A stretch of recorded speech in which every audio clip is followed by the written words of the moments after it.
topic very close to my heart. There are more than 424,000 children and teens in foster care across our nation. Many of them will actually exit the system without ever finding a permanent family. As young adults, they face a higher risk of unemployment, homelessness, pregnancy, and imprisonment.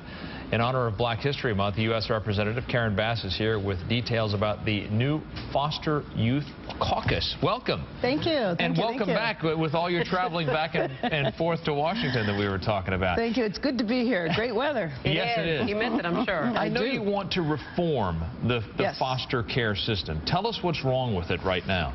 Sure. Well, let me just give you one example. As you mentioned, the children that age out of the system when they turn 18, if you could imagine any of our children at the age of 18, us just saying, see you later, and not providing any financial or emotional support for them once they leave. So that's just one aspect of it. So what I'm doing is, and this is one of these few issues that you bring Democrats and Republicans together on, and so I'm bringing several of my colleagues here. Over the weekend, we have formed a caucus, a foster youth caucus in Washington, D.C. And I understand it's the first of its kind. How did you make it happen? Well, you know, I found that, again, this is an issue that people support. Right. And so I went to my colleagues and I suggested that we have a caucus like this. I did a similar effort in Sacramento, and so I wanted to repeat it in Washington, D.C. And so we had a couple of briefings so that we could all educate ourselves about the state of foster care nationally last year. And this year we're going around the country doing a listening tour, and we're kicking it off in LA. Can I ask you, is there understanding in Washington about because oftentimes these issues, they don't drill deep enough and understand really what is at stake for these teens. But you know what? The Congress members that I went after first are members who either have children they have adopted or they have some personal connection to the system. And then over time, we educate others. When I hear reform, I also think, oh, they want to spend some of my tax dollars. No. We don't have money. Right. Is it something that will cost us a lot of money? Well, you know, actually, this is a system that doesn't necessarily need money. I mean, you can always use extra resources, right?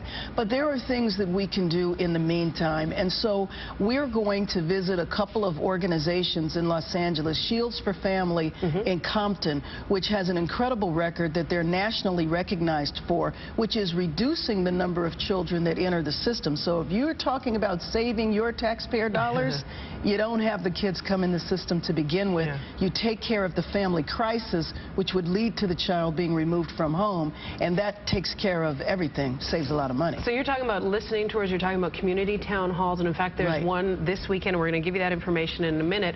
What are you hoping to get out of these town halls? Well, what we want to do out of the town hall is hear from the children, hear from the grandparents, hear from providers, professionals about their opinions. What is wrong with the system? What does need to be reformed? Because instead of us just going off and doing it in Washington, D.C., in the middle of the Capitol, that are affected. Right. I mean, and you can always consult experts, but I think that a young person that grew up in the system is quite an expert. They have a lot to say. And I want to hear what they have to say. Absolutely. And we appreciate all of you in the California delegation and bringing all those other folks here to listen in at this town hall. The next community town hall is in Southern California is this Saturday at 10 a.m. at the California Science Center on Exposition Drive in Los Angeles.